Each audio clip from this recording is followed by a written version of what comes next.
इस बार जो मानसून है वो जल्दी एंट्री कर चुका है। 2009 की तुलना में देखा जाए तो लगभग 12-14 साल का रिकॉर्ड टूटा है। आपको बता दें कि जो भारत में बारिश होती है वो दक्षिण पश्चिम मानसून से होती है। अगर आप ये इंडिया का मैप देख रहे हैं, अगर आपके फ्रंट में है, तो इस इलाके साउथ वेस्ट से मानसून आता है, हवाएं आती हैं और बारिश करती हैं, दक्षिण पश्चिम मानसून कहलाता है। अब इसके मैं 3-4 इंपॉर्टेंट कारण बताऊंगा जल्दी क्यों आया है। पहला, आपको पता है ग्लोबल वार्मिंग का प्रभाव है। ग्लोबल वार्मिंग से जो हमारे नॉर्थ इंडिया का जितना इलाका है, ऊपर का चाइना, रसिया, यूरेशिया वाला इलाका, वहाँ पे कम बर्फबारी हुई। और जब कम बर्फबारी होगी तो टेम्परेचर उतना लो नहीं जाएगा। जब टेम्परेचर उतना लो नहीं जाएगा तो टेम्परेचर लो नहीं गया तो वहाँ पे लो प्रेशर जोन बनेगा और देर उसके बाद में बारिश जल्दी होती, मानसून जल्दी खिसक के आता है। क्योंकि मानसून का बिल्कुल सिंपल कॉन्सेप्ट है, हवाएं जो हैं हाई प्रेशर से लो प्रेशर की हो जाती है। और जहाँ पे ठंडा ज़्यादा होगा वहाँ पे प्रेशर क्या होगा, ज़्यादा होगा। जहाँ पे ठंडा कम होगा वहाँ पे प्रेशर कम होगा।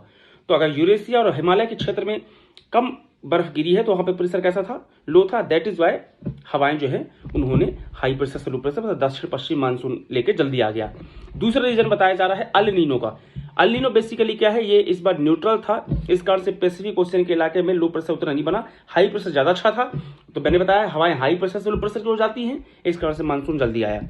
तीसरा रीजन है सोमाली जेट। जो सोमाली हवाएं हैं वो लो विंड हवाएं हैं, नीचे की ओर चलती है।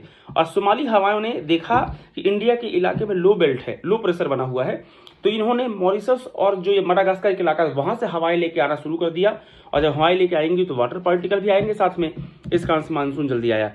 चौथा पॉइंट मैंने बताया ग्लोबल वार्मिंग का। तो 4 इंपॉर्टेंट रीजन, साइंटिफिक रीजन मैंने आपको बताए हैं, इस कारण से मानसून जल्दी आया है। भारत में मानसून जल्दी आया है, इसका फायदा किसानों को होगा। जल्दी हम खरीफ की फसलें जो है जल्दी हम बो सकते हैं। आपको बता दें इंडिया का 60% जो पॉपुलेशन है वो एग्रीकल्चर पर डिपेंड है। एग्रीकल्चर के लिए मानसून बेस्ट है।